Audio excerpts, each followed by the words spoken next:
नमस्कार, आदाब, praise the Lord. Divine wisdom truth channel में आपका स्वागत है। तो आइए सबसे पहले हम प्रभु को धन्यवाद देते हैं, प्रभु की शुक्रिया अदा करते हैं। प्रभु की महिमा, गौरव और स्तुति हो, प्रभु का सामर्थ्य प्रकट हो। प्रभु आपको और आपके परिवार को आशीष दे, चंगाई दे और सुरक्षित रखे। प्रभु को धन्यवाद देते हैं कि प्रभु ने आज हमें फिर से एक नया और सुंदर सा दिन उपहार में दिया है, ताकि हम इस दिन प्रभु में आनंद मनाएं और खिलकर खुलकर जी पाए। प्रभु को धन्यवाद, आमीन।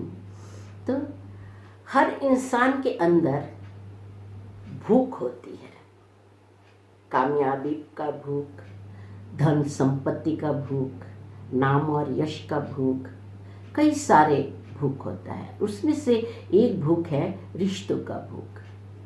बेकार रिश्तों के इंसान अपने आप में अकेलापन महसूस करता है और कई बार ये अकेलापन उस पर इतना हावी हो जाता है कि वो आत्महत्या करने तक नहीं चुकता, क्योंकि उसके जीवन में प्रेम और अपनेपन का अभाव होता है और इसी कारण उस संसार में उसे जीना मुश्किल हो जाता है।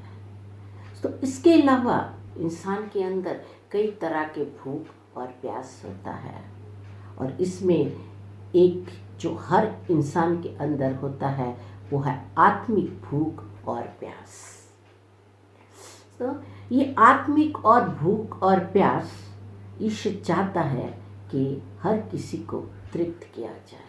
हम देखते हैं संत मत्ती 5:6 में ईसा मसीह कहते हैं, धन्य है वो जो धार्मिकता के भूखे और प्यासे हैं, वे तृप्त किए जाएंगे।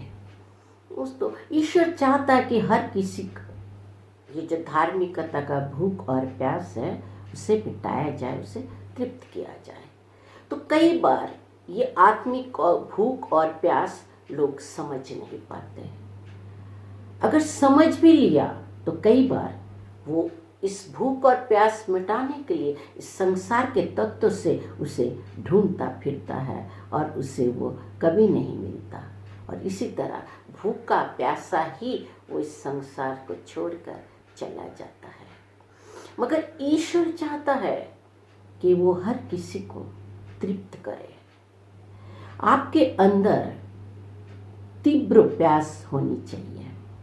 तो आपने सिकंदर की कहानी सुनी है कि एक बार सिकंदर रेगिस्तान में प्यास के मारे तड़प रहा था और उस समय उसे किसी ने पूछा कि एक गिलास पानी की कीमत वो क्या देंगे।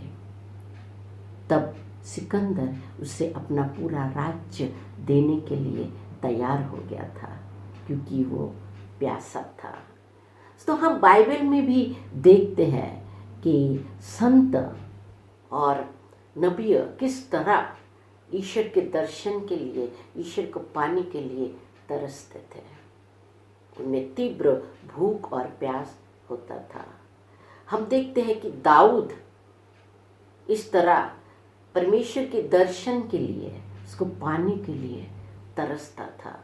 हम पढ़ते हैं साम 42 चैप्टर 1-2 पद में दाऊद कहता है, प्यासा हिरन जैसे जल को तरसे मेरे प्रभु, मैं तेरे लिए तरसूं। दर्शन दे तू आकर मुझसे, दिन रात ये आंसू तेरे लिए बरसे। आमीन। दाऊद दिन रात अपने आंसू बहाते थे, भक्ति के आंसू, ईश्वर के दर्शन के लिए, ईश्वर को पाने के लिए वो आंसू बहाता था। ये तीव्र प्यास उसके अंदर था। तो आपको धार्मिकता के लिए 3 चीज़ों की ज़रूरत पड़ती है। पहला है प्रेम, दूसरा है प्यास और तीसरा है प्रयास। प्रेम जो सबसे बड़ी आज्ञा है, ईसा मसीह कहते कि सबसे बड़ी आज्ञा, प्रधान आज्ञा जो है वो है अपने ईश्वर से सारे हृदय से, सारी आत्मा और सारी बुद्धि से प्यार करो और अपने पड़ोसियों को अपने समान प्रेम करो। यही प्रधान आज्ञा है। और ये पवित्र आत्मा का फल है, पहला फल है। तो आपके अंदर धार्मिकता के लिए सबसे पहले जो ज़रूरी है वो है प्रेम, और दूसरा है प्यास। आपके अंदर तीव्र प्यास होना ज़रूरी है, और तीसरा है प्रयास। प्रयास यानी कोशिश करना, कार्य करना। तो धार्मिकता का मतलब ये नहीं है कि आप कहीं बैठ जाए और दिन रात माला फेरे और प्रभु प्रभु करें। धार्मिकता का मतलब है अपने साथ और दूसरों के साथ न्यायपूर्ण व्यवहार।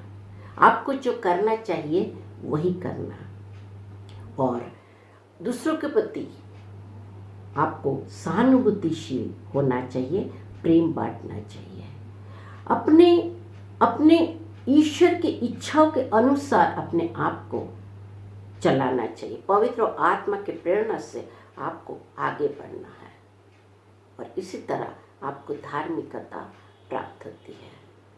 तो कई बार लोग इस धार्मिकता के लिए इतना प्यासा हो जाता है, इतना भूख प्यास बढ़ जाता है कि वो धार्मिकता को प्राप्त करने के लिए, ईश्वर के राज्य के लिए सब कुछ खोने के लिए तैयार हो जाता है, सब कुछ देने के लिए तैयार हो जाता है।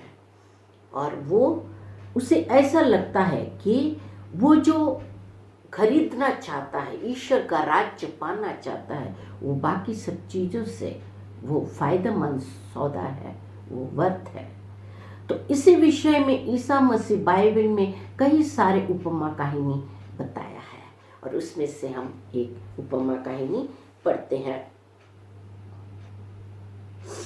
संत मत्ती 13 अध्याय 45 से 46 पद में ईसा मसीह कहते हैं, स्वर्ग का राज्य उत्तम मोती खोजने वाले व्यापारी की सदृश है।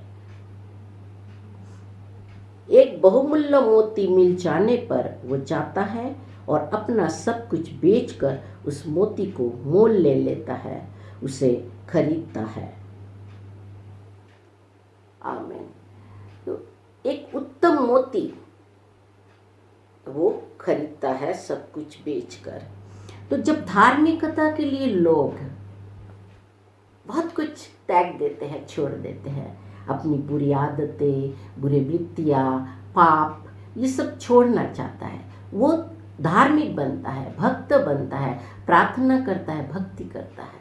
और कई बार लोग उसे पागल कहते हैं कि ये क्या उम्र है, इस समय तो मजा करने की, लाइफ में एंजॉय करने का समय है। धार्मिकता, आध्यात्मिक, ये सब तो 50 साल के बाद होना चाहिए।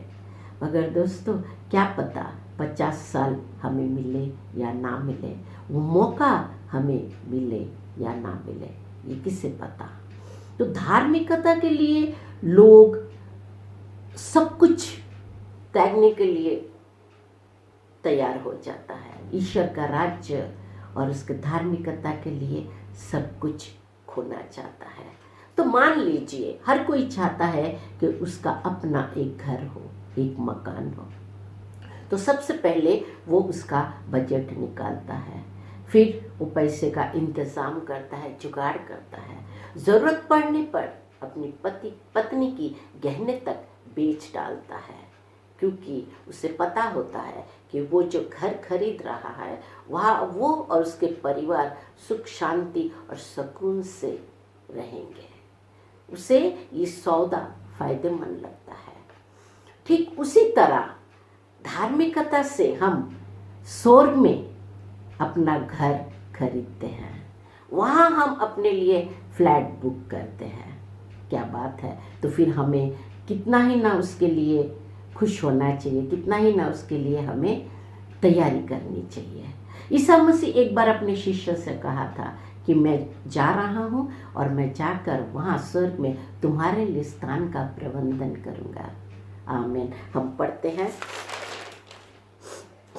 संत यूहन्ना 14 अध्याय 2-3 पद में, मेरे पिता के यहाँ बहुत से निवास स्थान है, यदि ऐसा नहीं होता तो मैं तुम्हें बता देता, क्योंकि मैं तुम्हारे लिए स्थान का प्रबंधन करने जाता हूँ। मैं वहाँ जाकर तुम्हारे लिए स्थान का प्रबंधन करने के बाद फिर आऊँगा और तुम्हें अपने यहाँ ले जाऊँगा, जिससे जहाँ मैं हूँ वहाँ तुम भी मेरे साथ रहो।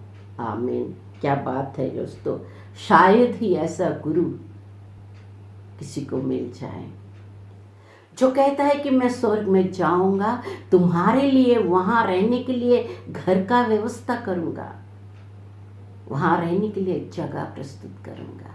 सिर्फ इतना ही नहीं, मैं वापस आऊंगा, तुम्हें साथ लेकर जाऊंगा, वहाँ उस घर में तुम्हें शिफ्ट कराऊंगा। क्या बात है, और मैं तुम्हारे साथ वहाँ रहूंगा। दोस्तों, जब हम ये पढ़ते हैं तो कई बार मुझे समझ में नहीं आता कि क्या कहे। सोच में पड़ जाती हूँ कि ये कैसा गुरु है जो इस तरह से मझधार में हमें छोड़ नहीं देता, बल्कि अपने साथ लेकर जाना चाहता है। वो जाकर हमारे लिए सारे व्यवस्था करता है। सिर्फ इतना ही नहीं, इस संसार में हमारे भूख प्यास को, हमारे ज़रूरतों को भी वो मिटाता है।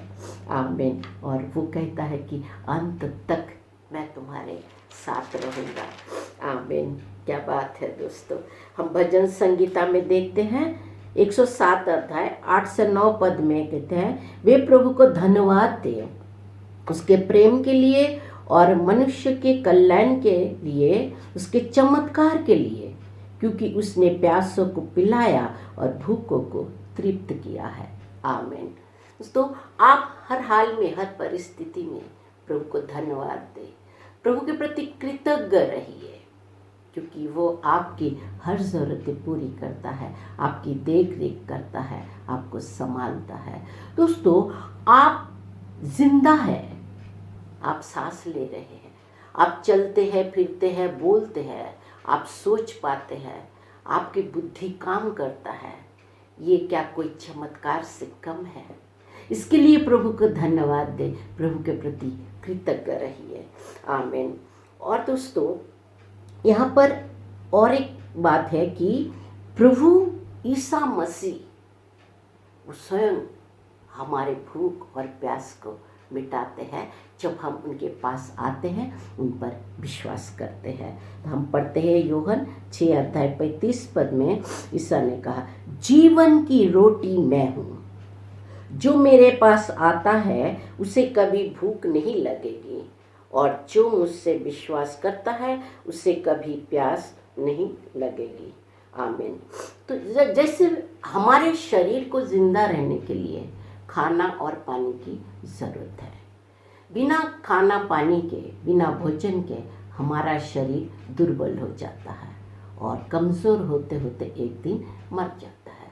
उसी तरह हमारे आत्मा को भी भोजन की ज़रूरत है, खाना और पानी की ज़रूरत है। तो आत्मा को अगर भोजन नहीं मिलता, खाना पानी नहीं मिलता, तो वो भी दुर्बल हो जाता है, और दुर्बल होते होते एक दिन निष्क्रिय हो जाता है। दोस्तों, हम देखते हैं कि लोग चलते हैं, फिरते हैं, बोलते हैं, हंसते हैं, सब करते हैं, मगर कई बार वो आत्मा से मरे हुए होते हैं। कई बार हम ये भी कहते हैं ना, कहावत है कि इंसान इतना जालिम है कि इसका आत्मा मर गया है। मगर दोस्तों, सच तो ये है कि आत्मा कभी नहीं मरता, वो दुर्बल हो जाता है, उसकी शक्ति नष्ट हो जाती है। आत्मा दुर्बल हो जाता है, कमज़ोर हो जाता है, बीमार पड़ता है।